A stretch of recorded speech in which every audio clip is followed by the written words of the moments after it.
But I guess moving on to number 3 in the rotation and somebody who had some durability issues last year, and Freddy Peralta. So again, his PECOTA projections are for about 1.6 WARP with a 3.29 ERA and a 3.96 DRA. They're only projecting him for 111 innings this year. So, you know, when we were always talking about Freddie, there was always kind of that lingering concern due to his smaller stature, right? That's kind of always brought some of those durability concerns. Last year, we really saw it flare up in a big way for the first time with his shoulder problems. He seems to be feeling good so far this spring, but I guess how concerned are we about that shoulder this year? And do we need to kind of scale back expectations for him because of that now? I mean, at this point, I think it has to just sort of be at the worst, a background concern, or I guess at the least a background concern, if not a sort of top of mind concern. It's a thing that we have to worry about now. You're not going to expect big, healthy seasons from Freddy Peralta, at least not until he shows it multiple times in a row now, right? Yeah, totally. And shoulder issues from wear are, first of all shoulder issues are bad, but his particular kind, I think, are more likely to be pernicious. I mean, it's also bad if you Jimmy Nelson yourself and slide into, But I think when you have Freddie, it becomes a little bit predictable because it's the load on his pitch delivery that is likely the cause of these, and that's not good. That said, I think your expectations on Freddie are just baseline.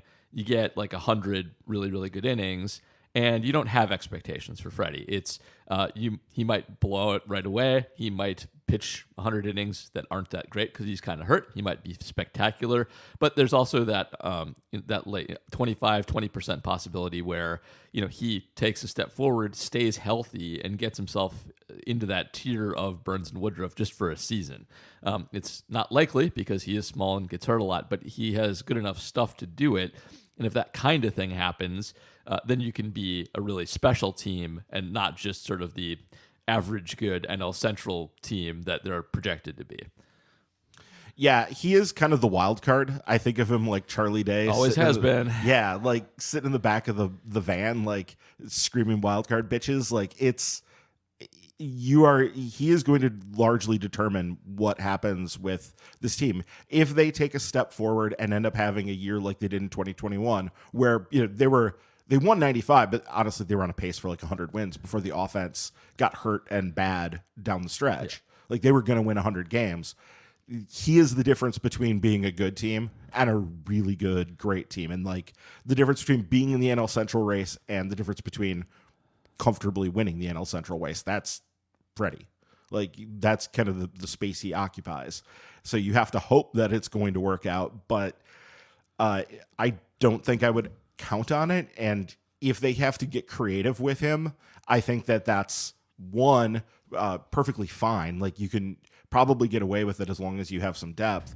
And if they have to do some things where they're maybe pitching him out of the bullpen a little bit or giving him some breaks, you kind of do what you have to do, because if you can get him healthy and good, and I keep saying this, but if you can get him healthy and good for like a playoff run, he is a true weapon. He is one of the nastiest pitchers in baseball when he is right, when he is doing what you're hoping to see from him, right? Like that's what you want, is what he brings. So I think that I was trying to get the Stuff Plus numbers on it, but the Fangraph site is being weird.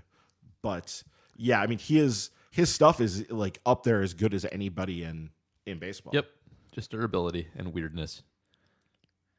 Yeah, it's kind of funny because I was pulling up the rundown for last year's pitching preview when I was prepping for this, and the question I had asked about Freddie last year was, is he stepping closer to that Burns and Woodruff territory than the bottom of the rotation territory? And obviously that's the big hope, right? And we were really encouraged. He had an all-star season, and then obviously the durability issues. But to your guys' point too, it wouldn't surprise me either to see them kind of limit him in the middle months just to make sure that he's top of the game for September and October, because having that third starter who's excellent is really the key, and coming out on top in a short series, especially to start the playoffs, right? So it wouldn't surprise me to see that either. And, I think maybe it's kind of built into his 50th percentile projections here with the 111 innings.